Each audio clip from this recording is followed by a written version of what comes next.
নমস্কার বন্ধুরা, পম্পার কিচেনে আপনাদের সকলকে স্বাগত। আজ আমি ভাত দিয়ে অপূর্ব স্বাদের একটা পিঠার রেসিপি আপনাদের সাথে শেয়ার করব। পিঠা আমরা নানা রকমভাবে বানিয়ে থাকি, তবে ভাত দিয়ে বানানো এই পিঠের রেসিপিটা একদমই ইউনিক পদ্ধতিতে আমার মতো বানিয়ে দেখতে পারেন। এটা দেখতে যেমন সুন্দর হয়, খেতে তেমনই অপূর্ব অসাধারণ। এইভাবে একবার যদি বানিয়ে খান, আপনাদের বারবার বানিয়ে খেতে ইচ্ছা করবে। আর এটা এতটাই দেখতে লোভনীয়, যাকে বানিয়ে খাবেন সেই আপনাকে জিজ্ঞাসা করবে যে কিভাবে এটা বানিয়েছেন। তাহলে চলুন দেরি না করে আজকের এই অপূর্ব স্বাদের ভাত দিয়ে পিঠে বানানোর রেসিপিটা দেখে নেওয়া যাক। আজকে ভাতের যে পিঠেটা বানাবো তার জন্য দেখুন প্রথমে নিয়েছি ছোট্ট বাটির মাপ করে অল্প একটু ভাত, মানে এই বাটি মাপ করে এক বাটি আমি ভাত নিয়েছি। আর ভাতের পরিমাণটা খুব বেশি দরকার নেই, অল্প করে নিলেই হবে। আর যে যতটা পিঠে বানাবেন তার উপর ডিপেন্ড করেই কিন্তু এই ভাতটা ব্যবহার করবেন। বাসি ভাত হলেও চলবে, মানে যে ভাতটা এক্সট্রা বেশি হয়ে যায় সেই ভাতটা ব্যবহার করলে হবে। আর একদম খাওয়ার জন্য যে ভাত আমরা রান্না করি সেইভাবে একটু বানিয়ে নিলেও হবে।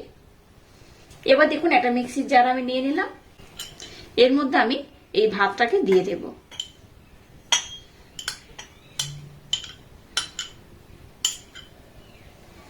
এবার এখানে কোনো রকম জলের ব্যবহার না করে ভাতটাকে আমি খুব ভালোভাবে ব্লেন্ড করে নেব।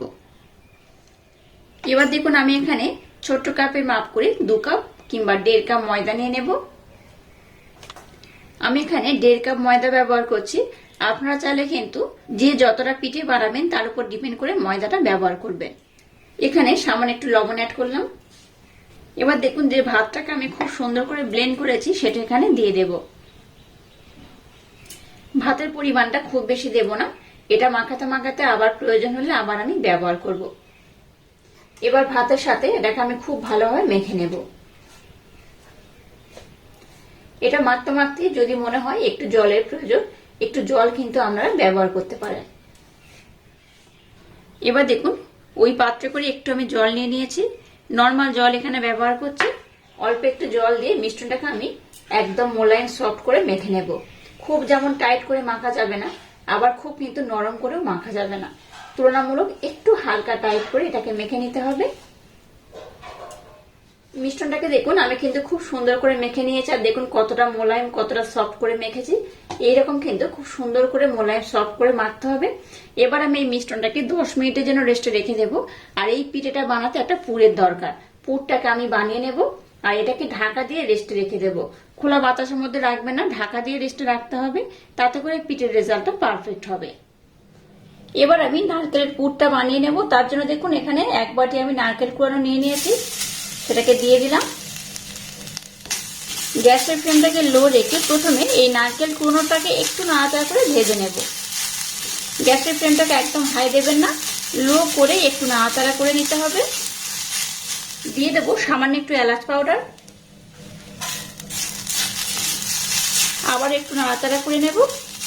তো একটা ছোট সাইজের নারকেলের জন্য এখানে আমি 100 গ্রাম আখের গুড় ব্যবহার করব। আপনারা চাইলে একটু কম বেশি করে ব্যবহার করতে পারেন। গ্যাসের ফ্লেমটাকে একদম লো রেখে এবার এটাকে একটু ভালোভাবে নাড়াচাড়া করে নেব। অটোমেটিক দেখবেন এই গুড়টা কিন্তু মেল্ট হয়ে যাবে। লো রেখে কন্টিনিউ নাড়াচাড়া করতে করতে দেখুন গুড়টা কিন্তু বেশ ভালোভাবে মেল্ট হয়ে গেছে। এবার এটাকে আমি একটু ভালোভাবে জাল দিয়ে ঘন করে নেব। লো করে দেখুন পুরটাকে আমি রেডি করে নিয়েছি, আর কত সুন্দর দেখতে হয়েছে দেখুন। এটা তো দেখতে সুন্দর লাগছে, খেতেও কিন্তু অসম্ভব মজাদার হয়। এই পুরটাকে আমি কিন্তু আর বেশি ঘন করব না, কারণ এটা যখন ঠান্ডা হবে তখন কিন্তু আর একটু ঘন হয়ে যাবে। এই পর্যায়ে গ্যাসটাকে বন্ধ করে দেব, আর পুরটাকে একটু হালকা আমি ঠান্ডা করে নেব। পুরটাকে বানিয়ে নিয়েছি, আর 10 মিনিট পরে ফিরে এলাম। মিশ্রণটা দেখুন আগে থেকে আর একটু কিন্তু নরম সফট হয়ে গেছে, দেখে বুঝতেই পারছেন। চলুন এবার আমি পিঠাটাকে কিভাবে বানাবো আপনাদের সাথে শেয়ার করব।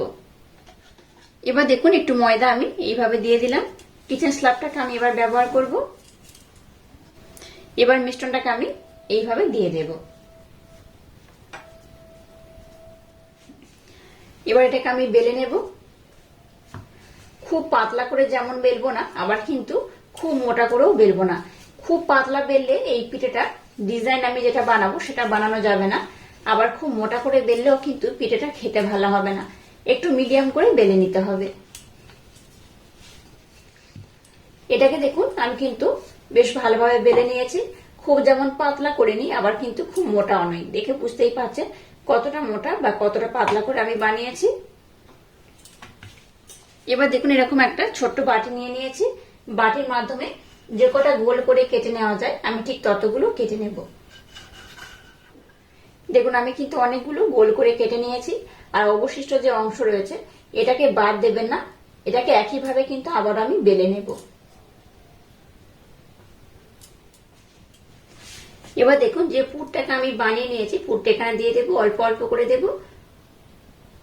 পুরের পরিমাণটা খুব বেশি দেব না, তাতে করে মুড়তে কিন্তু অসুবিধা হবে, তাই পুরের পরিমাণটা একটু কম বেশি করে দিতে হবে।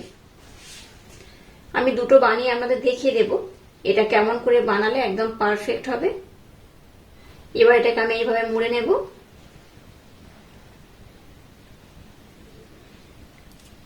এইভাবে কিন্তু সুন্দর করে মুড়ে নিতে হবে। এইভাবে মুড়ে নিয়েছি। এবার দেখুন এইভাবে পিঠেটাকে আমি খুব সুন্দর করে মুড়ে নেব। এটা কিন্তু বানানো ভীষণই সহজ, একবার দেখলে যে কেউ বানিয়ে নিতে পারবে।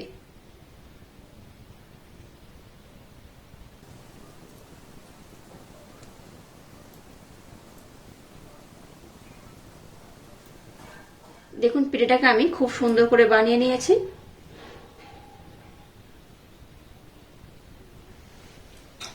এবার দেখুন একটা চিমটা আমি নিয়ে নিয়েছি।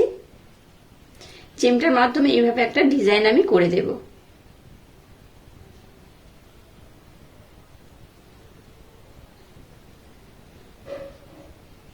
মিডিল পোর্শন থেকে এইভাবে দুদিকে আমি ডিজাইনটা করে দেব।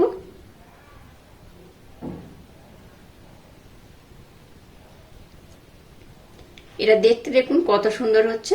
এটা দেখতে যেমন সুন্দর হয় খেতে কিন্তু তেমনই অপূর্ব, অসাধারণ। এইভাবে খুব সহজে ডিজাইনটা বানিয়ে নেবেন। আবারও উপরের পোর্শন থেকে এইভাবে ডিজাইনটা আমি বানিয়ে নেব।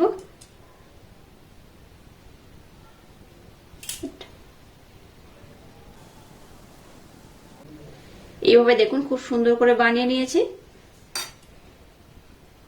এখানে আর একটু ডিজাইন করতে হবে, সেটা আমি একটু পরে দেখিয়ে দেব।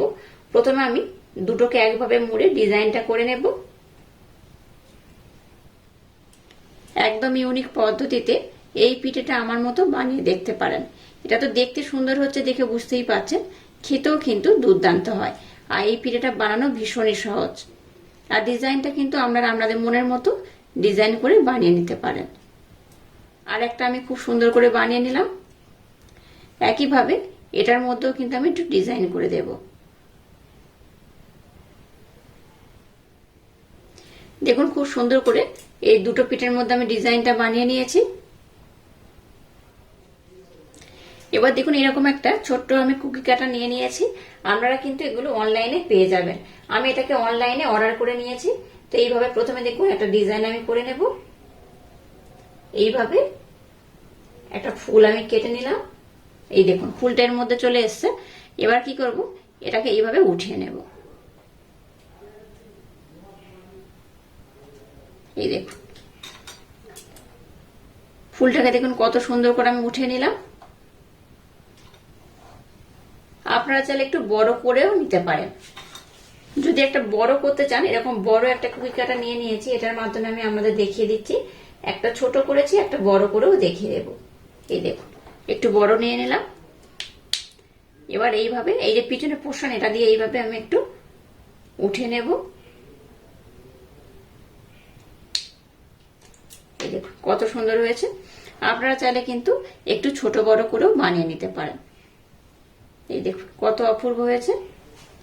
এবার দেখুন একটা পাত্রে আমি একটু জলের মধ্যে ময়দা গুলে নিয়েছি। একটা দেখিয়ে দিচ্ছি, দেখুন এইভাবে নিয়ে নিলাম। এই মিডিল পোর্শন এইভাবে একটু আমি দিয়ে দেব। দিয়ে কি করব, ফুলটাকে এর মধ্যে লাগিয়ে দেব। দেখুন কত সুন্দর হচ্ছে। আপনারা চাইলে ছোট ফুলটাকে আবার উপরেও দিয়ে দিতে পারেন। আপনাদের মনের মতো করে এটাকে ডেকোরেশন বা সাজিয়ে নিতে পারেন। এটা কিন্তু আর খুলে যাবে না। একটু এইভাবে ট্যাপ করে বসে দেবেন, তাতে করে এটা খুব সুন্দর করে রেডি হয়ে যাবে। আচ্ছা আমি আর একটা ছোট্ট বসিয়ে দিচ্ছি। দুটোকে দিয়ে দিলাম। যেহেতু দুটো বানিয়েছি, আপনারা একটা দিলেও হবে, দুটো দিলেও হবে। এইভাবে সুন্দর করে কিন্তু পিঠেগুলোকে বানিয়ে নিতে পারেন। দেখুন কতটা অপূর্ব দেখতে লাগছে। একইভাবে একটা বড় ছোট কিংবা শুধুমাত্র ছোট বা শুধুমাত্র বড় করেও কিন্তু এইভাবে আপনারা বানিয়ে নিতে পারেন।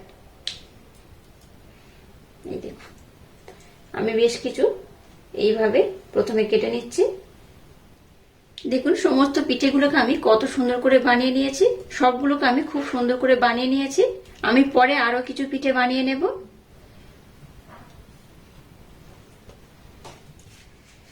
এবার এই পিঠেটা যাতে দেখতে ভালো লাগে তার জন্য এই যে ছোট ছোট ফুল দিয়েছি তার উপর এইভাবে একটু টুটি ফুটি দিয়ে দেব।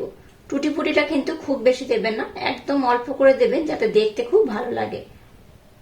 দেখুন একদম ছোট ছোট টুকরো করে আমি দিয়ে দিচ্ছি। দেখুন এটাকে কত অপূর্ব দেখতে লাগছে। চলুন এবার আমি পিঠেগুলোকে বানিয়ে নেব। এবার দেখুন এরকম ছিদ্রযুক্ত একটা থালা নিয়েছি আর এর মধ্যে দেখুন আমি একটু ঘির প্রলেপ লাগিয়ে দিয়েছি। আপনাদের হাতের কাছে ঘি না থাকলে তেলের প্রলেপ দিলেও হবে। এবার এই পিঠেগুলোকে আমি এর মধ্যে খুব সুন্দর করে সাজিয়ে দিয়ে দেব, যাতে একটার সাথে একটা লেগে না যায় সেইভাবে সুন্দর করে সাজিয়ে দিতে হবে। এবার দেখুন গ্যাসটাকে জ্বেলে দিয়ে একটা কড়া বসিয়ে তার মধ্যে জল দিয়েছি আর জলটাকেও গরম করে নিয়েছি। এবার এই পাত্রটাকে আমি বসিয়ে দেব। এটাকে বসিয়ে দিয়ে আবার আমি কিছু বানিয়ে নেব। এবার গ্যাসের ফ্লেমটাকে লো করে ঢাকা দিয়ে খুব সুন্দর করে ভাপিয়ে নেব। দেখুন পিঠেগুলোকে আমি সুন্দর করে ভাপিয়ে নিয়েছি আর এটার মধ্যে হাত দিলেই বুঝতে পারবেন আগে থেকে কিন্তু একটু সফট হয়ে যাবে আর একটু হালকা টাইট মনে হবে, তাহলে জানবেন পিঠেগুলো খুব ভালোভাবে ভাপানো হয়ে গেছে। যাই হোক, এবার আমি গ্যাসটাকে বন্ধ করে এটাকে একটু ঠান্ডা করে নেব। তারপর আমি আপনাদের দেখাবো এই পিঠেগুলো কত সুন্দর হয়েছে।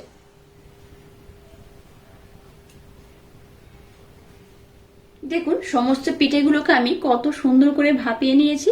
এটা দেখতে যেমন সুন্দর হয়েছে এটা খেতে কিন্তু তেমনই অপূর্ব অসাধারণ। আর কত সুন্দর ডিজাইনটা দেখতে হয়েছে দেখুন। এইভাবে একবার না বানালে ভীষণ মিস করবেন, আর একবার যদি বানিয়ে খান আপনাদের দেখবেন এইভাবে বারবার বানাতে ইচ্ছা করবে।